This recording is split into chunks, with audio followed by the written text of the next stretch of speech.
Olá, sejam bem-vindos a mais uma análise da nossa série Patrística.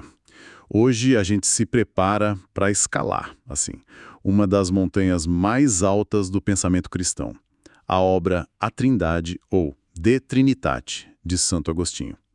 E olha, não é nenhum exagero chamar de escalada, viu? É um texto denso, profundo, que Agostinho levou quase 20 anos para escrever. A nossa missão aqui é tentar explorar como ele buscou iluminar o mistério central da fé cristã, né? Um só Deus em três pessoas, usando não só as escrituras, mas filosofia e uma autoanálise psicológica que, francamente, é impressionante até hoje. Com certeza. E é fundamental a gente entender o contexto. Agostinho está trabalhando nisso ali entre os anos 400 e 419. Ou seja, a gente está falando de mais ou menos uns 370 anos depois da morte de Cristo. E esse é um ponto importante. O catolicismo aqui já tem uma estrutura de doutrina muito sólida. A igreja não está inventando a Trindade agora. Ela está defendendo e aprofundando o que já crê. Defendendo contra quem, exatamente? Qual era a grande polêmica da época? O principal fantasma intelectual ainda era o arianismo. A ideia, de forma bem resumida, era que o Filho, Jesus, não era plenamente Deus como o Pai. Ele seria tipo uma criatura. A mais perfeita de todas, mas ainda assim uma criatura. Ah, sim. O Concílio de Nicéia já tinha tratado disso, né? Já. Em 325, o concílio condenou formalmente essa visão, definindo que o Filho é consubstancial ao Pai, da mesmíssima substância. Mas as ideias arianas continuavam por aí. Elas tinham um certo apelo porque pareciam mais lógicas, sabe? Mais fáceis para a mente humana engolir. E aí que Agostinho entra. Ele não quer só repetir o que o concílio disse. Ele quer mostrar por que a doutrina católica faz sentido, mesmo sendo um mistério. Então, por onde ele começa essa defesa? Qual é a base de tudo? Ele começa exatamente pela fé da Igreja, sem rodeios. Já no livro 1, ele estabelece a premissa de forma categórica. Ele diz que o Pai, o Filho e o Espírito Santo são inseparáveis, são iguais em substância e formam uma única unidade divina. A frase dele é precisa. Perfazem uma unidade divina pela inseparável igualdade de uma única e mesma substância. Ok, uma substância, três pessoas. Mas aí já vem a pergunta que todo mundo faz e que ele mesmo sabia que fariam. Se eles são inseparáveis e fazem tudo juntos, por que a Bíblia parece atribuir ações específicas a cada um? Tipo, só o Filho se encarna e morre na cruz. O Espírito Santo aparece como uma pomba. O Pai fala dos céus. Isso não contradiz a ideia de operações inseparáveis? Parece, né? E essa é a genialidade dele. Ele encara essa aparente contradição de frente.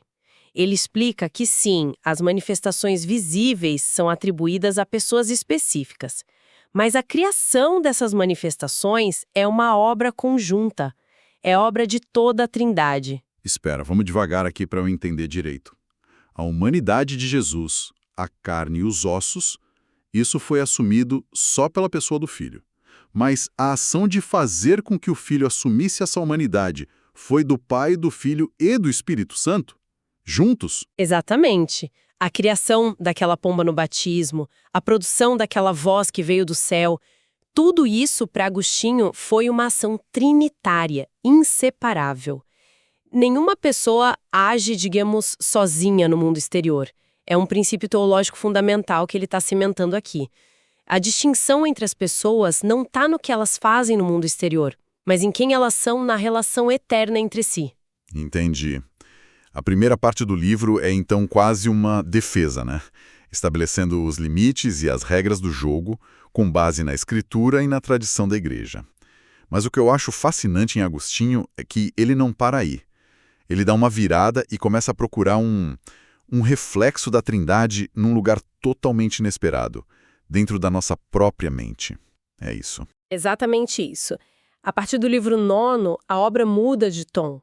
Ele para de olhar só para fora, para a revelação, e se volta para dentro. Ele se volta para a criatura feita à imagem e semelhança de Deus. Ele se pergunta, se fomos feitos à imagem de Deus, e Deus é trindade, não deveria haver algum vestígio, alguma marquinha dessa trindade na nossa alma? E ele encontra essa marca no ato de pensar. Sim, na dinâmica da mente humana se conhecendo. Ele propõe a sua famosa analogia psicológica, que se desdobra em 3 elementos. Primeiro, ele diz, existe a memória, Certo, mas só para eu ter certeza, essa memória não é só a capacidade de lembrar o que comi no café da manhã, né? É algo bem mais profundo. muito mais profundo.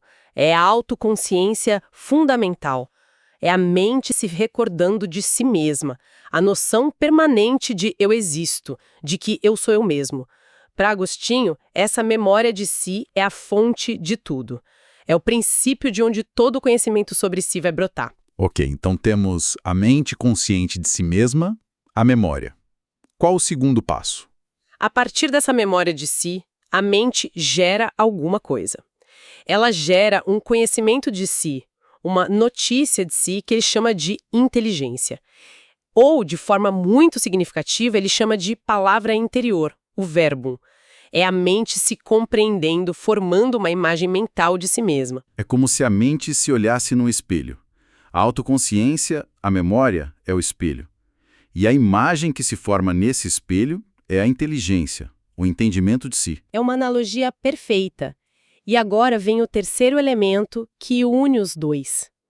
O que conecta a mente que se olha, a memória e a imagem que ela vê, a inteligência. Para Agostinho, é um movimento, um impulso, que ele chama de vontade, voluntas, ou mais diretamente, amor. A mente ama a si mesma e ama o conhecimento que tem de si. Esse amor é o que une o lembrador e o lembrado, o gerador e o gerado, num ciclo dinâmico. Então o que Agostinho está dizendo é que o próprio ato de pensar sobre si mesmo, a memória que a gente tem, a compreensão que a gente forma e o amor que une essas duas coisas é um eco da vida interna de Deus. É uma ideia revolucionária, porque ele não está buscando Deus só nos céus ou nos textos. Ele está buscando na própria estrutura da nossa consciência. Exato. E o paralelo que ele traça é direto. A memória, como fonte de tudo, é uma imagem do Pai. O princípio sem princípio. A inteligência, a palavra interior gerada pela mente, é uma imagem do Filho, o verbo eterno gerado pelo Pai. O verbo, o logos. Isso. E a vontade, o amor que conecta os dois, é uma imagem do Espírito Santo, o amor que procede do Pai e do Filho. Mas ele mesmo deve ter percebido o limite dessa analogia. Porque em nós, memória, inteligência e vontade são 3 faculdades de uma única pessoa, eu. Em Deus, a gente está falando de 3 pessoas distintas. Sem dúvida. E ele faz essa ressalva várias e várias vezes. É uma imagem imperfeita, vista em espelho e em enigma, como diz o apóstolo Paulo. A diferença fundamental é essa que você apontou. Em nós, são 3 funções de um único ser. Em Deus, são 3 pessoas em uma única substância. Mas, ainda assim, a analogia é poderosíssima. Ela torna o mistério divino um pouco menos abstrato, sabe? Conecta com a nossa experiência mais íntima. E isso nos leva a outra questão fundamental que ele enfrenta: a própria linguagem. Como colocar em palavras um mistério que está, por definição, além da nossa compreensão? Ele deve ter tido uma luta com os termos. E como lutou? O livro 7º é basicamente uma reflexão profunda sobre os limites da linguagem humana diante do divino. Ele analisa a terminologia da época. Os teólogos de língua grega, por exemplo, diziam uma ousia, que é essência, e 3 hipostases, que é substâncias. Já os latinos traduziam isso para uma essência e 3 persona, 3 pessoas. O que, para um ouvido de hoje, soa muito diferente. 3 substâncias pode dar a entender que são 3 seres separados, quase 3 deuses, né? Exatamente. Havia um risco de má interpretação, e Agostinho examina tudo isso e chega a uma conclusão de uma humildade intelectual, assim, Impressionante. Ele diz que a gente usa o termo pessoa não porque ele descreve perfeitamente a realidade de Deus, mas por necessidade de falar. Necessidade de falar. Isso, quando perguntam, 10 o quê? A gente não pode ficar em silêncio. Então dizemos 3 pessoas para indicar uma distinção real, mesmo que a palavra seja inadequada. É um andaime, não a descrição final do edifício. E para combater a ideia ariana de que o filho era inferior, ele usa um conceito filosófico que é a chave de tudo, né? O conceito de relação. Sim, essa é talvez a contribuição filosófica mais duradoura dele para a teologia trinitária. Ele argumenta que termos como pai e filho não dizem respeito à substância de Deus, porque a substância é única e a mesma para todos. Esses termos descrevem a relação mútua entre eles. Espera aí. Relação mútua é a chave aqui, então. Porque parece que o arianismo se focava na substância, dizendo que o filho tinha menos substância divina. Agostinho está mudando o campo de batalha do argumento, da substância para a relação. Perfeitamente colocado. Ele muda o campo de batalha. Ele diz: pai não é um nome de substância, é um nome de relação. Alguém só é pai em relação a um filho, e alguém só é filho em relação a um pai. O mesmo para o Espírito Santo, que é definido pela sua relação de proceder do pai e do filho. A distinção entre eles, portanto, não é de mais ou menos divindade, é de origem, de relação. O pai gera, o filho é gerado, o Espírito Santo procede. E isso permite que eles sejam distintos, sem que um seja maior ou menor que o outro. Exato, porque a essência divina é partilhada integralmente por todos. Ok, então, depois de quase 20 anos de trabalho, de construir essa defesa bíblica, de mergulhar na psicologia humana, qual é o objetivo final de Agostinho? O que ele quer que o leitor tire disso tudo? É só um exercício intelectual? Longe disso. A busca de Agostinho nunca é puramente acadêmica. É a encarnação de um lema que se tornaria famoso séculos depois. Fides quaerens intellectum. É a fé que busca o entendimento. A fé que procura o entendimento. Isso. O objetivo final dele não é simplesmente explicar a Trindade. É purificar a mente de quem lê para que um dia, na vida eterna, possa contemplar a Deus face a face. Ele deixa muito claro que o conhecimento intelectual da Trindade, por si só, não salva ninguém. A felicidade vem pela fé em Cristo. E ele conecta essa compreensão intelectual com algo muito mais prático, né? O amor, a caridade. Sim, e essa é talvez a conclusão mais bonita de toda a obra. Num dos livros finais, ele tem uma frase que resume tudo.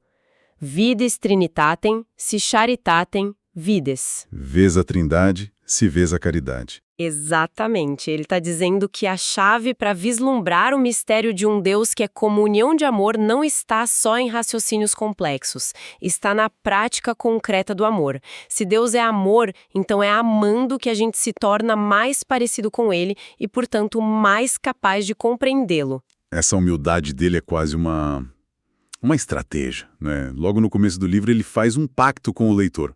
Ele pede que se alguém encontrar um erro no pensamento dele, que o corrija. Ele não se posiciona como um mestre com todas as respostas. É uma postura notável.